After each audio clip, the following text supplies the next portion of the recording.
سلام بچه‌ها، امیدوارم خوب باشه. روی شاخص دارالنوز آمریکا 1 دقیقه نماد US30.H21 هستیم و یه ستاپ ریزش خیلی خوب داشتیم. روی این نقطه ما شروع کردیم به سل گرفتن. استاپ یا همون حد ضررمون، حالا به زبان فارسی این پشته، و شروع کرد به ریزش. اما خب ما چون تیپی نداشته بودیم شروع کرد برگشت. برای لگ بعدی این من تیپی رو گذاشتم این زیر که الان نزدیکشه ولی داره بازی در میاره. حالا ببینیم میزنه یا نمیزنه تو چند دقیقه آینده. 2 دقیقه گذشت ولی هم تیپی من نزده، داره بازی در میاره اینجا روی این نقطه. من تیپی رو پس بعد از این نقطه وارد کنم به این نقطه. حالا چرا باید این کارو انجام بدم؟ چون اگر الان این بیاد این زیر، به خاطر این بازی که اینجا در آورده، به محض که بیاد زیر این کندل اینم میبینه. پس ما الان به موقعیت داده عملا که میتونیم اینقدر بیشتر سود بکنیم توی این نقطه.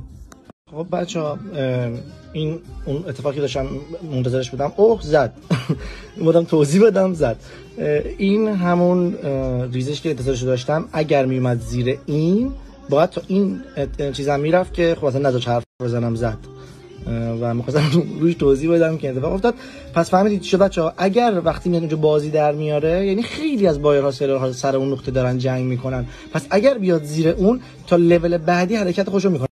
سلام مجدد بچه‌ها، گفتم این مقدار دقیق‌تر اگه میشه برامون توضیح بده. بچه‌ها اینجا ما 5 تا پوزیشن داشتیم که از این ترند نزولیمون شروع کردن به ریزش و من از اینجا دوباره در جهت ریزش، یعنی در جهت روند وارد پوزیشن شدم. خب حالا چرا این اتفاق افتاده؟ ببینید توی این نقطه ما داشتیم برمیگشتیم به لول قبلی کانالمون و اینجا ما یک دونه سل لیمیت روی این سد داشتیم. خب روی این سل لیمیت فعال میشه و استاپ این سل لیمیت این پشته. حالا وقتی این مقدار بالاتر میره، من روی کلوز دوباره سل میزنم، یعنی 2 تا گلات روی این سطح سل میزنیم و شروع میکنه به ریزش. تا اینجا ما نمیدونیم قراره به این سرعت بریزه که، یعنی توی الان همه چی خوشگله و زیباست، داره حرکت میکنه برای خودش اینجا بالا پایین میره، ولی تو لایف که این شکلی نیست. شروع میکنه به ریزش بیشتر و یه به حجم اضافه میکنیم چون میبینیم داره با قدرت میریزه.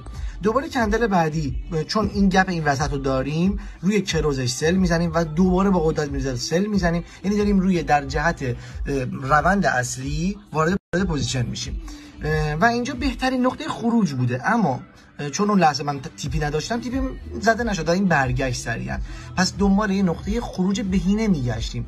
اول اینجا نقطه خروجمون بوده، روی این نقطه که این میاد اینجا بازی در میاره که قسمت اول استوریمون بود، برمیگرده میره بالا. پس حالا اگه بیاد زیر این، من انتظار دارم تا این لول بره پایین که وقتی میاد زیر این تا لول بعدی میره و دوباره این مقدار برمیگرده اصلاح میزنه به سمت بالا و این نقطه ما خارج شدیم. و البته که با تا زیر اینم رفته که به قول معروف همیشه چیه، پول چایی بچه‌هاست که از همینجا شروع میکنه میره بالا و هنوزم داره توی اون نقاط برای خودش حرکت میکنه.